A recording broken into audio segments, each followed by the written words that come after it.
আমার দর্শকেরা অনেকেই জানেন আমি নারায়ণগঞ্জ পপুলারে চেম্বার করি। আমার খুব সৌভাগ্য হয়েছে বাংলাদেশ পুলিশ বাহিনীর একজন সদস্যের অপারেশন করা। আমি কথা বলছিলাম সাবির, ওর বয়স 23 বছর, ওর বাড়ি মুন্সিগঞ্জে। বেসিক্যালি আজকে থেকে 5 সপ্তাহ আগে ওর অপারেশনটা করেছিলাম। তারও 3 মাস আগে ও ফুটবল খেলতে গিয়ে পায়ে আঘাত পেয়েছিল। পরবর্তীতে লিগামেন্ট ছিঁড়ার ফলে যে প্রবলেমগুলো হয়, যেমন হাঁটতে গেলে হাঁটু ঘুরে যাওয়া, লক হয়ে যাওয়া, ব্যথা হওয়া, ওর সবগুলাই ছিল। এই অবস্থায় যখন ও আমার কাছে আসে তখন আমি পরীক্ষা নিরীক্ষা করে দেখি ওর এসিএল ও মেনিসকাস ইনজুরি ছিল। পরবর্তীতে আমি অপারেশনের ডিসিশন নিই, কারণ ও আমাদের পুলিশ বাহিনীতে কাজ করে এবং ওদের অনেক পরিশ্রম করতে হয়। তাই জন্য ওর পাটা যদি সচল না থাকে ওর চাকরি করাটাই কিন্তু অনেক কষ্টসাধ্য হয়ে ওঠে। আজ যখন ও 5 সপ্তাহ পরে আমার কাছে এসছে, আমার কিন্তু খুব ভালো লেগেছে। ওর অনেকটা ইমপ্রুভ হয়ে গেছে, কোনো প্রবলেম নাই, এখনো ফ্রিলি মুভ করতে পারে। খালি ওর ওজনের ব্যায়ামটা এখনো বাকি আছে।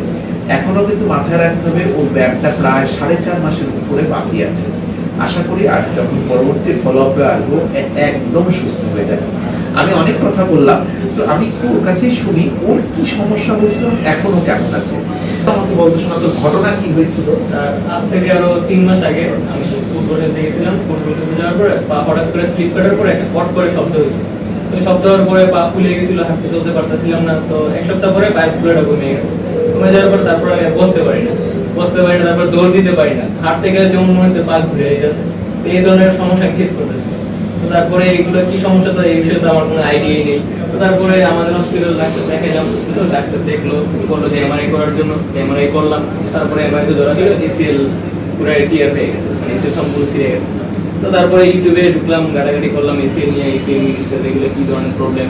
তো তারপরে স্যার আপনার ভিডিও দেখলাম। আপনার ভিডিও দেখার পরে তো ডিসিশন নিলাম যেহেতু কাছাকাছি আছে নারায়ণগঞ্জে, তখন আমি বাসায় ছিলাম।